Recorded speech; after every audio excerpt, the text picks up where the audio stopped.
നമുക്ക് ഞാൻ പറഞ്ഞില്ലേ നാടൻ വേപ്പിലയാണ് നമ്മൾ പറിക്കണേന്ന്. അപ്പോൾ അത് ഇന്ന് ഒരു ഹെയർ പാക്ക് ഉണ്ടാക്കണം എനിക്ക്. അപ്പോൾ അതിന് വേണ്ടി എന്താണ് വേപ്പില പറിച്ചെടുക്കണേന്ന് കേട്ടോ. ഹെയർ പാക്കാണ് കേട്ടോ, ഹെയർ പ്രോട്ടീൻ. അപ്പോൾ അതിന് വേണ്ടിയിട്ടുള്ള സാധനങ്ങളാണ് നമ്മളിത് എടുക്കുന്നത്. ഇത് എൻ്റെ വീടല്ല കേട്ടോ, ഇത് ഞങ്ങളുടെ വീടിൻ്റെ അടുത്തുള്ള വീട്ടിലെ ചേച്ചി. അത് ഞാൻ പറഞ്ഞു നമുക്കിവിടെ ഉള്ള നാട്ടുകാരൊക്കെ നമുക്ക് ഭയങ്കര സപ്പോർട്ടാണെന്ന് പറയണത് കേട്ടോ. ഇതിപ്പോൾ അടുത്ത ദിവസം എനിക്ക് ഓയിൽ ഉണ്ടാക്കണം. അപ്പോൾ ഞാൻ ഇവിടെ നിന്നാണ് വന്നിട്ട് പറിച്ചെടുക്കുന്നത്. 2-3 വീടുണ്ട് ഇതുപോലെ. വെറുതെ ഒന്നുമല്ല കേട്ടോ പറിക്കുന്നത്, കാശ് കൊടുക്കുന്നേ. ഇനി ഇതേ വേണ്ട പനിക്കൂർക്ക, അങ്ങനെ കുറേ സാധനങ്ങൾ. ഇന്ന് 6 മണിക്ക് തുടങ്ങിയതാണ് കേട്ടോ ഞാൻ ഓരോ സാധനങ്ങൾ കളക്ട് ചെയ്യുന്നത്. അപ്പോൾ നിങ്ങൾ ഓർക്കും ഇതെന്താണ് ഓയിൽ ഉണ്ടാക്കണമെന്നും കാണിച്ചിട്ടില്ല. ഇപ്പോൾ അടുത്ത ദിവസം ഓയിൽ ഉണ്ടാക്കും. അപ്പോൾ ഞാൻ നിങ്ങൾക്ക് കാണിച്ചു തരാം കേട്ടോ, എങ്ങനെ ഞാൻ ഹെയർ ഓയിൽ റെഡിയാക്കണേ എന്നുള്ളത് ഞാൻ കാണിച്ചു തരാം. വേണ്ട പനിക്കൂർക്ക നിറയെ ഉണ്ട്, നമ്മുടെ വീട്ടിലും ഉണ്ട്.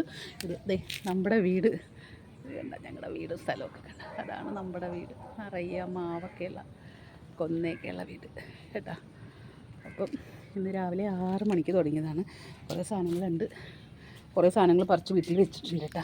പറ്റിയ എനിക്ക് ഇതൊക്കെ വീഡിയോ എഡിറ്റ് ചെയ്യണോ കാര്യമൊക്കെ ഓരോരുത്തരെ ഹെൽപ്പ് ചോദിച്ചിട്ടാണ്. അപ്പോൾ ഇത് എങ്ങനെ വരുമെന്നൊന്നും അറിയത്തില്ല. കാണിച്ചു തരാം കേട്ടോ എല്ലാം നന്നായിട്ട്. നിങ്ങൾ ആദ്യമൊക്കെ എന്നെ ഒന്ന് ശരിക്കും സഹിക്കണേ, ഓക്കെ. അപ്പോൾ നമ്മുടെ മൂകാംബിക ഹെയർ ഓയിലിൻ്റെ ഹെയർ പാക്ക് ഉണ്ട്. ഹെയർ പാക്ക് എന്ന് വെച്ച് കഴിഞ്ഞാൽ താളിയാണ് കേട്ടോ.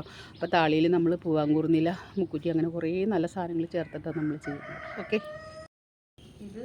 ഇന്ന് നമ്മൾ ഹെയർ പ്രോട്ടീൻ ഷാമ്പു ആണ് കേട്ടോ.